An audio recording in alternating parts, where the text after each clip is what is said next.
Bom, pessoal, agora a gente vai entrar num outro ramo da fotografia, que seria falar sobre cores, que é muito importante num nível profissional de fotografia.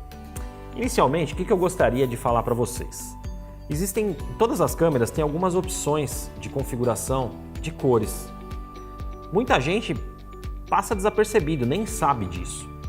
Mas eu queria dar umas dicas para vocês estarem configurando para aproveitar melhor a câmera de vocês. Qual é? Existem dois modos de cores principais na fotografia digital. Um seria o Adobe RGB, o outro seria o sRGB. Qual é a principal diferença entre eles? O Adobe RGB é um campo mais amplo de cores, ou seja, ele capta mais tons. Mesmo que você não repare nisso, olhando na imagem ou na tela ou no seu monitor depois, no tratamento, você pode não ter uma percepção muito clara disso, mas as informações estão lá. Então é importante sempre fotografar no Adobe RGB. Isso é o perfil de cor de entrada, onde vai estar captando a sua imagem. Tá? Perfil de cor de saída é outra coisa, que a gente também vai falar sobre isso. Então, preferencialmente, Adobe RGB sempre na fotografia. Exemplificando melhor, imagina que o Adobe RGB seja um campo de futebol society. Tá? Vamos dar um exemplo aqui. Isso seria o campo. E imagina que esse seria o sRGB. Um campo seria um pouquinho maior que isso, vai, só para ficar fácil. Olha a diferença de tamanho. Aqui eu tenho muito mais gama de cor, aqui eu tenho menos. Ele joga pelo ralo algumas informações ali importantes que você pode estar utilizando no tratamento. Perfil de cor de saída é outra coisa. O que é o de saída? É quando você já trabalhou a sua imagem e você vai utilizar ela para postar no Facebook, para subir no site, ou para fazer uma impressão, ou qualquer outra utilização que a sua imagem vai ter. Quando a gente fala em internet, o perfil de cor a ser utilizado é sempre sRGB. Você fala, Richard, mas você me falou que eu tenho que capturar em Adobe, mas eu tenho que colocar na internet em S? Sim. Por quê? A internet foi desenvolvida a partir de um padrão de cores. E esse padrão, ele não lê os outros. O que acontece se você colocar uma imagem Adobe RGB num site qualquer? O que você está vendo no seu monitor é uma coisa, o que você vai ver na internet é outra. Ele dá uma esmaecida nas cores, ele perde um pouco de saturação. Ou seja, ela perde um pouco da vida da imagem, daquela vivacidade dela. E poxa, se você fez uma foto, você ajustou ela, chegou na forma que você gostaria, você vê as cores morrendo quando você utiliza ou quando o seu cliente utiliza, dá uma certa decepção. Então é sempre bom você trabalhar dentro dos padrões da internet. Isso também serve para Instagram, para Facebook, para qualquer coisa que a gente esteja falando em web, tá? Uma outra coisa muito importante. Cor é um pouco subjetivo. Às vezes você pode estar vendo uma coisa, a outra pessoa interpreta de outra forma. O monitor que você está vendo pode não ser o ideal, o que seu cliente está vendo é uma outra coisa, então vira uma salada total. E eu já tive casos de fazer fotos, mandar para cliente e a pessoa chegar para mim, Richard, mas poxa, tá com uma cor meio estranha aqui, não tá da cor do meu produto, mas eu não tô vendo, não tá legal, tá um pouco rosado, tá um pouco amarelado. Eu falei, gente, mas eu tenho um monitor que é calibrado, que eu vou explicar para vocês depois o que é isso. E não era para estar acontecendo. Aí fui descobrir o que acontecia. O monitor da pessoa estava completamente desregulado. Então a gente nunca sabe o que a outra pessoa está vendo depois. Então isso é uma parte complicada. É bom a gente estar entendendo tudo isso daqui para ter imagens mais fiéis possíveis na questão de cor, para não passar esses apuros e estar sabendo o que pode acontecer. Como eu falei, a gente não pode confiar muito no que a gente está vendo. A gente tem que se basear em números. Por que eu digo basear em números?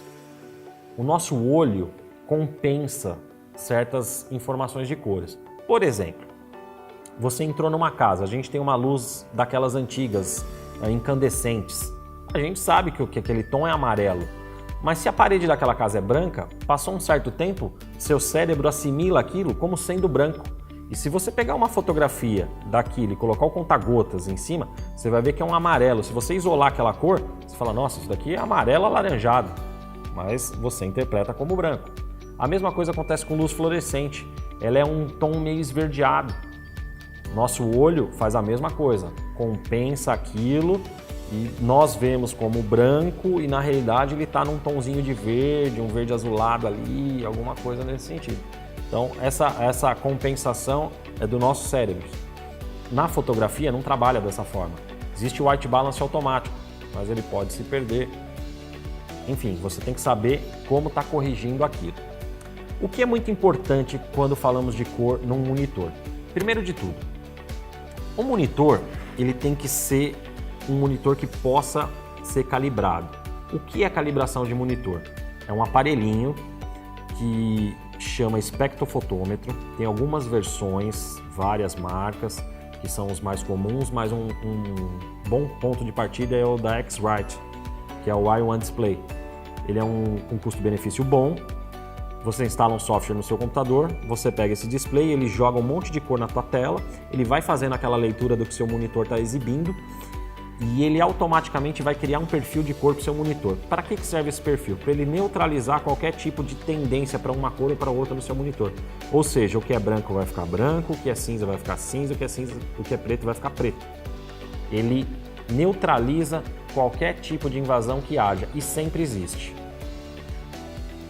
Na sua tela você vai estar vendo aquilo o mais neutro possível, então você parte do princípio de ter uma imagem boa, neutra e que seja fácil de você fazer o tratamento. A colorização dessa imagem é uma coisa depois. É sempre bom você ter uma imagem neutra na sua captura para depois você trabalhar as cores da forma que você vai gostar. Isso é uma outra história. Os monitores para aceitar esse tipo de calibração, ele tem que ter uma coisa chamada IPS. Na especificação do monitor, ele sempre consta lá o quanto ele cobre de uma determinada gama de cores, da luminância, tem uma série de informações importantes lá. E ele consta lá se o monitor é IPS. O monitor IPS aceita uma calibração. Então, se você puder e conseguir, é sempre legal ter um monitor dentro dessa faixa. As marcas mais comuns de monitores, que tem um bom custo-benefício, a Dell é uma delas, ela tem monitor que parte de R$ 1.200, até monitores que custam R$17.000, de acordo com tamanho e resolução. A linha deles boa para cores é a linha U, de Ultra Sharp. Esses monitores da linha Ultra Sharp, eles aceitam todas as calibrações e tal. Dentro deles você vai ver várias especificações diferentes. Ele tem um lance que ele chama de Premiere Color, ele tem uma gama de Adobe RGB, um monte de coisa. É sempre bom, quanto maior a gama de cobertura de cores no Adobe RGB, melhor. Por quê? Ele consegue te exibir todas aquelas cores no monitor. Uma outra marca que está chegando no Brasil, mas já é bem consolidada lá fora de monitores, é a Benq. A Benq faz uma linha de monitores profissionais muito boa, tem um monitor de 27 polegadas deles excepcional, cobre 99% da gama Adobe RGB e é fantástico assim. Mas ele tem um custo um pouco mais elevado, a gente está falando de um monitor na casa dos seus R$ 5.500, alguma coisa assim. Então já é um investimento um pouco mais alto. Lembrando que não adianta nada você ter um monitor de alto padrão, de alta fidelidade cromática, razoável de monitor. Então você tem um monitor, você tem um calibrador e tem um outro lance que eu vou mostrar para vocês agora, que esse é para fotografia. A X-Rite, que é a marca que eu mencionei, ela tem dois sistemas distintos de equipamentos para fotógrafos, que seriam o Color Checker. Color Checker nada mais é que uma tabela cromática com 24 cores, feitas matematicamente e cada uma tem um grau correto de luminância e cor. O que se faz com o Color Checker? Ele é utilizado ou como um cartão cinza ou para criar um perfil específico para a sua câmera. Você pode não saber, mas cada tipo de câmera, cada uma marca ou modelo, existem variações de cores no sensor dela. Com esse Color Checker, além de você neutralizar a sua foto, por exemplo, eu posso não criar perfil nenhum de câmera. Vou iniciar uma sessão com uma modelo, ou vou fazer uma foto de produto, ou vou fazer uma externa, ou qualquer coisa. Peço para a pessoa, segura aí que eu vou fazer um clique. Eu faço um clique da pessoa com Color Checker, naquela situação de luz específica. Aqui eu já tenho uma referência do que seria meu branco. Então, a partir dessa imagem, eu consigo balancear, fazer todo o white balance de todas as fotos. Isso é muito importante. Mas mudou a luz? Tem que ter uma nova, para você conseguir seguir isso à risca. Eu peguei esse maior aqui, que era o que eu utilizava antigamente no estúdio. Hoje ele tem uma versão um pouco menor, que é o Color Checker Passport, que ele é menorzinho, mais prático de levar e muito mais fácil de usar, por conta do tamanho. A única diferença é essa. E ele fica num case aqui fechado, que fica dentro da sua mochila, não ocupa espaço, tá tudo certo. Ele tem as mesmas cores, são exatamente iguais e tem a mesma função. Esse daqui ele tem algumas, ainda aqui em cima, um pouco diferentes. Você vê que a paleta de baixo é igual à minha daqui, e a paleta de cima é um pouco diferente, onde eu tenho opções de utilizar para tons de pele, eu esquentar ou eu esfriar especificamente o tom da foto. Isso é uma funcionalidade dele. Ele tem além uma outra abinha, que é um branco mesmo, ou um cinzinha, deixa eu ver, que é só se eu quiser bater o meu branco. Eu posso usar essa versão aqui, sem nenhum problema, ele vai me dar uma cor completamente neutra. Por que eu falo da cor neutra? É sempre importante você partir do princípio que é melhor eu ter uma imagem que seja fiel à realidade no início, do que partir para uma imagem que já tenha modificações de cores desde a captura, porque você não consegue saber o que é real ou não nessa captura. Eu gosto de fazer dessa forma, eu fotografo sempre neutro, depois no tratamento é que se eu quiser valorizar uma coisa, se eu quiser dar uma saturação ou um contraste maior em determinada cor, eu trabalho em cima disso. O que eu gosto de fazer também? Aliás, o que eu gosto não. Qual é uma outra opção do uso do Color Checker? Lembra que eu mencionei que todas as câmeras são diferentes, interpretam as cores de formas diferentes? Porque cada uma tem um software dentro instalado, ela utiliza sensores diferentes, que tem uma leitura de luz diferente para cada fabricante. O Color Checker me permite, através de um software que eu vou instalar, baixando do site deles, criar um perfil de cor específico para cada câmera. Então vamos falar assim, eu tenho uma 7R3, eu baixo esse conversor DNG que eles têm aí, que eu vou disponibilizar o link para vocês estarem entrando e tá entendendo um pouco mais sobre cores. Faço um clique do Color Checker com uma luz neutra vindo numa mesma intensidade de ambos os lados, é sempre melhor você fazer com duas luzes. Ele vai fazer a leitura daquele quadro, ele vai identificar e vai criar um perfil de cor específico para minha câmera. Toda vez que eu baixar um arquivo no Lightroom, por exemplo, ele já vai identificar qual é a minha câmera e vai pegar aquele perfil e vai jogar ele já corrigido. Qual é a vantagem? Vamos supor que sua câmera tem um vermelho mais acentuado, ou tem um verde, ou tem um magenta, um amarelo, ele já equipara isso, já balanceia e te entrega já um arquivo mais neutralizado. Não é um balanço de branco, é uma correção de perfil do desvio da câmera. Isso é uma coisa importante que vale a pena estar conhecendo. Aposto que a maioria de vocês nem sabia que isso existia, né? Mas existe. E cor na publicidade é uma coisa muito importante. Outra coisa legal para vocês entenderem. Eu falei de monitores da Dell, falei de monitores da Bank. Existem a Ferrari dos monitores aí, que é uma marca que chama EIZO. A EIZO fabrica os melhores monitores do mundo para fidelidade cromática. Então as agências de publicidade, os fotógrafos mais conhecidos ou mais preocupados com a qualidade do trabalho no geral, sempre vão estar utilizando um monitor EIZO para fazer a finalização da sua cor. Por quê? Ele aceita uma melhor calibração, ele tem uma gama maior de cores, mas eles têm um custo muito elevado, então não é todo mundo que pode ter um monitor desse, principalmente aqui no Brasil. A EIZO chega a ter monitores que custam mais de 20 mil reais, então é pesado. Lembrando que a gente precisa gastar com câmera, com lente, com luz, com monitor, você vai ver a conta no final, é um número bem astronômico para você ter tudo de primeira. Por isso que não dá para cobrar barato em fotografia. Você não consegue ter equipamentos melhores se você tiver um preço lá embaixo. O custo não se mantém. Falei de cores, de monitores, de color checker, de calibradores. Agora a gente vai falar de configuração de cor no Photoshop. Photoshop, quando você abre o menu principal deles, tem várias opções de cores. Eu costumo trabalhar com o espaço de cor Adobe RGB nativo dentro dele. O CMYK eu costumo trabalhar com Fogra 39. Por que o Fogra 39? Ele gerencia as cores mais próximas a que as gráficas no Brasil utilizam. Existem várias lá, o Coated, Japan sei lá o que, uma série de informações. E por padrão ele vem num padrão americano de cores. Porém o sistema de impressão lá é um pouco diferente do sistema de impressão daqui.